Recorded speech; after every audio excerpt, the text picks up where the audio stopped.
The multifaceted nature of Benjamin Disraeli, encompassing sociology, literacy works, and politics, carrying out drastic reforms which protected employees and workers, makes it possible to climb up the social ladder and hence reducing inequality. As a sagacious conservative leader, Mr. Benjamin Disraeli had a foresight derived from experience during his decade in office.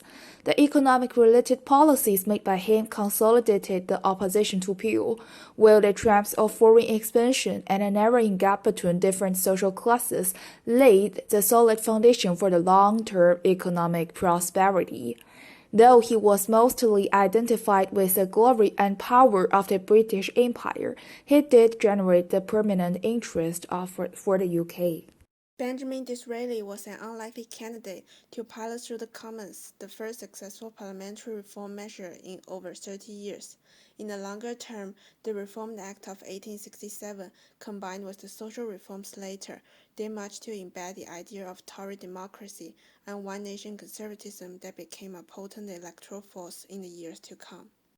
In 1848, Disraeli was officially elected leader of the Conservative Party. During this period, Britain completed the process of the Industrial Revolution. It caused the economic reform that made the British bourgeoisie urgently need to realize economic freedom. At that time, the economy grew rapidly and technology had been greatly improved. Mr. Benjamin Disraeli enacted many reforms to provide more opportunity to those less advantaged working class.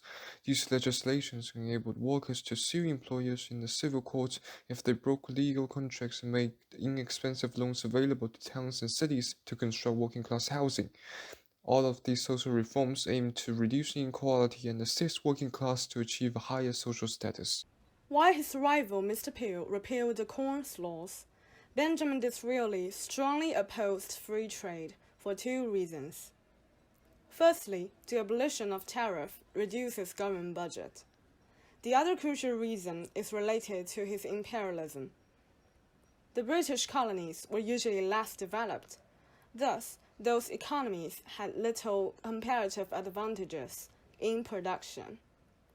And therefore, the idea of free trade was usually unwelcome in colonies.